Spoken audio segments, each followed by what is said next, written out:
free.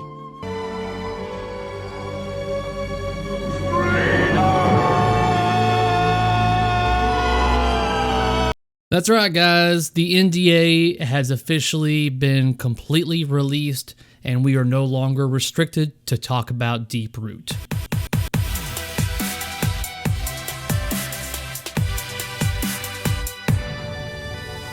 Let me first start out by giving you the official statement from the Deep Six, which includes myself. Hello, pinheads. The Deep Six that went to deeproot a couple of months ago have been released from our NDAs now. We have been getting a ton of questions over the last couple of months, so we wanted to put out a joint statement now that the NDA has been lifted. The number one question we have received is about manufacturing. While we did see the manufacturing area and heard an overview of their planned production process, there was no manufacturing or production taking place when we visited. So, like the rest of us, we will have to rely on deeproot to share any current details regarding manufacturing. We truly appreciate the hospitality of deeproot and hope that their vision for pinball will materialize. Sincerely, Cary Hardy from Cary Hardy YouTube channel, Chris Chandler, the deeproot correspondent of the Pinball Show, Colin McAlphin, 2017 Pinburgh champion, top competitive player, Jeff Patterson from This Week in Pinball, Crystal Gimnich from Marco Specialties, Riptide Podcast and the Plum Podcast, Lauren Gray from the Backbox Pinball Podcast. That is the official statement from the Deep Six. Now let's talk about my official thoughts and opinions on this whole encounter.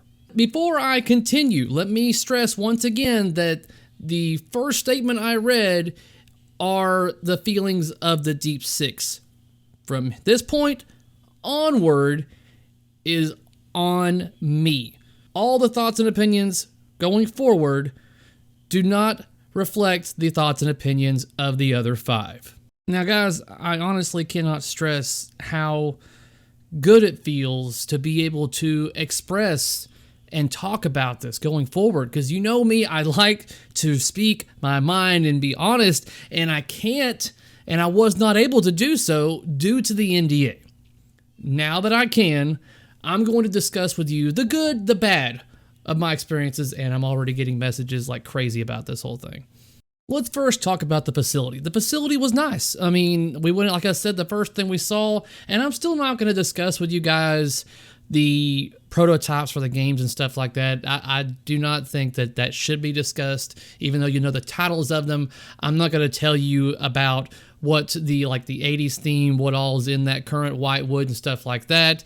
I will tell you that mechanics in that game are not in any other game that, to my recollection. So there is that bit of information, and that's all I'm going to give you when it comes to that 80s title that they talked about. Now, one of the very first things that we were shown in the video is available on the deeproot's YouTube channel and their website, and that's going over the pin pod. Now, as you will see on there, I had, I think, at least one question that was in the actual video, and that was due to the nature of the size of that, it was probably not going to be able to fit through a standard door, and that is true, it would not be able to. Then you have the also thing that this is only an option, and that was one thing that I was relieved to hear, because honestly, I don't feel that a lot of people are going to spend the extra $1,000 for a box to help their machine keep from getting issues or dents or scratches or anything like that. It's an extra $1,000, and that stuff is not easily able to just be put aside unless you have, I guess, the ability to do so, whether it be a large storage facility or it's for some, but for the majority, they're going to be choosing the cardboard box version. I personally would not go for the pin pod either, the pin pod, whatever. When it comes to him showing off RAZA's playfield, now, yes, this is one of the things that all of us noticed is that, and it's been mentioned before, is the playfield was definitely not glass. I do not know what the playfield looked like on the recent stream footage and everything, but I want to say they took pictures and it definitely was better, but it was not something that I recommended that they should have been putting out into the public, because no one would have liked to have seen this playfield. It was if I would have been clear coating and my playfield looked like this, it would have been something that I've been like, well, time to sand it all down and start over again or put down another coat. It was pretty rough. I mean, you could hear the little like as a ball going across the playfield, and they said it was work in progress. Thankfully, because if they would have said this is what we want it to be, that was one of my concerns, was like, no one's going to like that. No one in this hobby that I'm aware of is all about a lumpy playfield or dented or whatever and stuff like that. If people are grabbing about dimples, they're definitely not going to like the ruggedness of a playfield.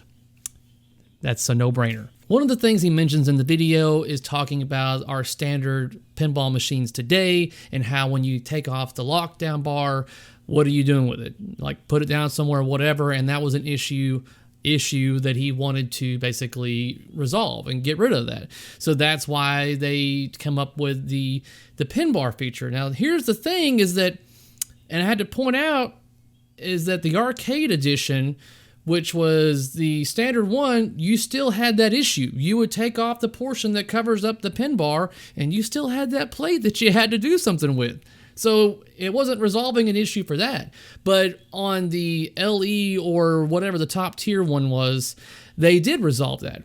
And honestly, with the engineering and the way it looks and everything on the video, it's on their channel. When he goes over the whole like side rails and how they lift up with the glass, and he's over there letting it slam down onto the cabinet. Guys, I was very impressed because that is not what we saw when we were there. It was very prototype-esque.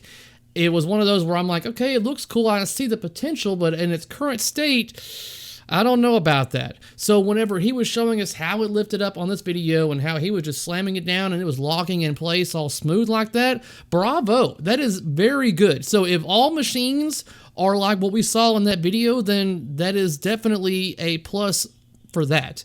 Definitely in comparison to what we saw while we were there. Now, my thoughts on the pin bar. This is one of those things, when I saw it, I saw the potential and I saw how it could be useful in certain scenarios, but I don't feel it's needed. I feel that a lot of the time and effort and innovations and everything has been put and relying solely on this pin bar that it didn't need it. I mean, one of the things that I stated in my initial interview while I was there for the cameras was that I wanted to see more items under the glass, like whether it be wire forms or mechanical features and stuff like that. That's what I wanted to see. And then we see the pin bar and I'm like, okay, that's cool. I can see where it could be useful. But for me, I have no problems choosing or finding a certain thing, using my flipper buttons and then the action button in the center. It's worked for decades, and I think it can still continue to work just fine. So I wouldn't consider it to be an issue. I can definitely see the potential in it. But I want to say that that could have been something that could have evolved over time. I felt like they could have definitely gotten RAZA out by now, and it had been just a regular traditional pinball machine using your flipper buttons to make your decisions inside the store, the atomic shop, and going on forward. And while you're selling RAZAs, start working on the development of the pin bar and implementing that into your next game or the title or so after that. I don't feel it needed to be on your initial game launch. This is something that I feel that like even authors who write books, the good ones, they state that on your first book, don't try to make it your monumental best thing ever, because chances are it won't be. You learn from your mistakes. So the pin bar, cool, I see the potential, but not needed. Now let's talk about the number one question that we were asked, and that was about manufacturing and what we have in our statement. We got brought in to see the manufacturing area. We saw the model that you've seen like in the videos and stuff like that, but honestly, on that day, the machine did not work. I mean, it would power on, but they were having issues with certain things. It wasn't playing right, or it was rebooting, so they had their engineers over there messing with a lot of things, and we had to come back later that night. Honestly, it was like, I want to say like 9 or 10 o'clock at night that we got called back in because they were able to get the game going, and that's when we were able to play it to an extent. There were still some issues here and there. But the main thing that got all of us a little concerned is that we got brought into basically an empty room, but there were things in place for a future production line. But at that time, on that day, there were no assembly workers, no operators, no any kind of clues that production and assembly manufacturing was close to being ready or ready to go. Now, granted, like I said, this was September. Many days and a few months have passed now, and I do not know what they have instated right now. So this is only going by what we saw on that day, and that was there was no manufacturing in place. There was plans that he talked about, and this is what's going to go here. This is what we're going to have going on here. Operators are going to be here, here, and here. So the plans were there, but that's all they were at that time. So this needs to be said to all of you guys that at the time, no, there wasn't manufacturing in place. Can they get it in place by the time that they've had it, us questioning it? Yes.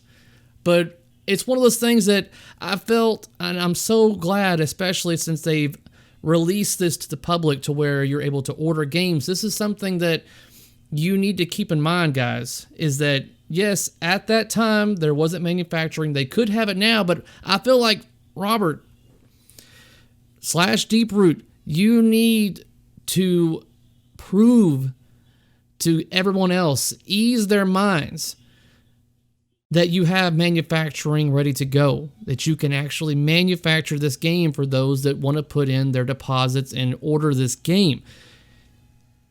Otherwise, they're just going by your word. And there's been plenty of people out there that have been burned before, particularly by J-Pop, by going on a deposit or money put down and a promise that they were going to receive something. You got to think that a lot of people have not forgotten this. So I would hope and I would love it if you were to release some images of like machines lined up ready to go on a manufacturing line, something to ease those minds out there that are just not willing to take the plunge. Prove it, and I think you will have a much easier time selling these games. They're taking pre-orders for this game right now, guys, all the way until the end of the month. At a particular time, all that information is available on their website. Whether they sell 1 or 1,000, this is the only time that you're able to order this game. So, and I feel like they've got to be ready to be done with this game. I think after all this time and years it's been going on this one machine, you got to know and think that they're ready to move on to the next one. Now, I know I said that everything going forward was going to be my thoughts and opinions, but I want to take it back, and I want to say that the 5 and myself, the Deep 6, we want you to succeed, Robert. We want Deeproot to be a competitor. We don't want you to fail. If we wanted you to fail, then we wouldn't have given you any good feedback and our thoughts and concerns about your product. We could have just sat back and watched it like burn if we wanted to, but we didn't. We want you to succeed. We want you to do well. So guys, take the information that I'm giving you right now is not supposed to be taken as if I'm trying to smear Deeproot. It's merely I'm wanting to make you aware that at least on the day we were there, manufacturing was not in place. But if they can make what we saw in the video with how easily the side rails were to go down and all that stuff, then I think that they definitely have a chance. So Robert, Steve Bowden, and everyone there at Deeproot Studios, by all means, I wish you the best of luck, and I do want you to succeed and hope you do. But to give everyone like an ease of mind, a peace of mind, whatever you want to say, show us manufacturing. I guarantee you that's what over 90% of the potential buyers, at least on pen side, and the ones that are deep in this hobby, that's what they want to see. They want to see proof that you can deliver. Get some images out online of a whole row of cabinets of RAZAs and, bunch of parts in a box, something. Start like leaking those out, every so often throughout the day or week or whatever. Give people interest in what you're capable of doing. And I feel like that's all I need to say on this video right here. If I feel that I need a follow-up due to a lot of questions from you guys, then by all means, put the questions that you want answered in the comments down below, and if there's enough, then I can do a follow-up. If you like what you've seen here, give me the thumbs up, and if you haven't already, subscribe button down below. That way you can be notified of whenever I upload content for your viewing pleasure. And until next time, guys, peace out.